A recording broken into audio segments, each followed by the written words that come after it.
The seas are liquid roads with junctions and crossings that connect us, uniting us in moments of shared history. The wreckage of the past floats on the surface of our Scottish waters. The survivors and drowned wave their hands for us to take notice. It's too late for rescue, but we can offer a proper burial. Do we recognize our misgivings and acknowledge the participation of the Scots in the nefarious trade? Do I need to spell it out? Barons and viscounts, sons of vicars, businessmen, all getting fat as they enjoy the bounty from the business of the boat, the transportation of tobacco, the cash from coarse linen cloth, and sugar. Denial is no longer an option. We are now living good from the bad that has been done. That harvest didn't just materialize out of thin air. The fruits in your fruit basket did not come from your ancestors' sweat, their broken bones, and labor. There was nothing sweet in the bitter exploitation of those who gave you sugar for your tea. How much blood makes us see? How much blood makes us see? How can blood make us free? Have you seen the color of black blood? It's as red as white. Witness me as a living memory, a ghost made flesh, conjuring residual hurt.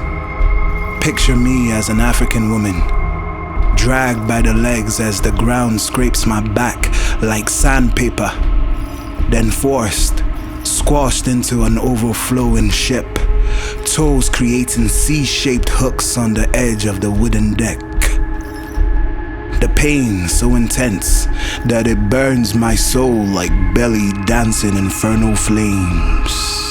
I jumped of my own free will to become free into the waves and the sea and belonging to no one but my family.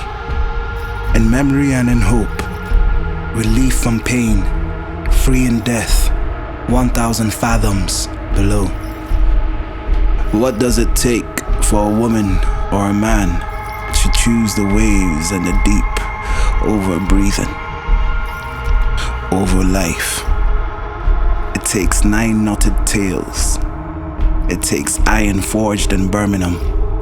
It takes a young Scotsman proudly standing with his shiny buckled boot on black throat. Freedom or a slow cruise to a slow death to make profit for the masters of Edinburgh and Glasgow.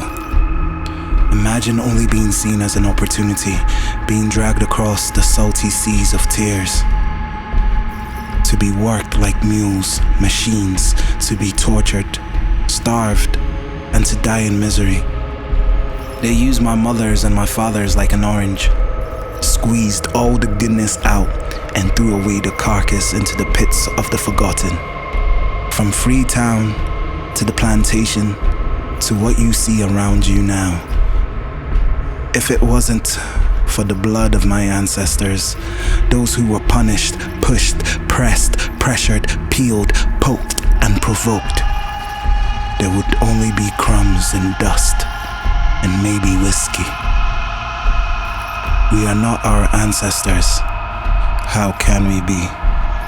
But if your father stole from my father and you live in the house your father built using the wealth he stole from my father, shouldn't we at least talk about it? If you try to suppress and sink the truth of the damage, you will never be able to truly grasp what we may become.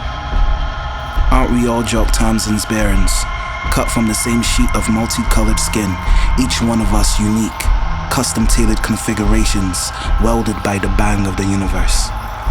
Flesh of my flesh, blood of my blood, spirit of my spirit, child of my mother. Is this not true? Time to lift the veil. Speaking honestly about the history will give us a better sense of belonging to each other. We are no longer playing hide and seek. Don't you worry, I am still your brother. I am a person like you. You are not a racist because of something your great-great-great-grandfather might have done. Around Scotland's great cities, we see memorials to these grandfathers, On street names, buildings, statues, and plaques.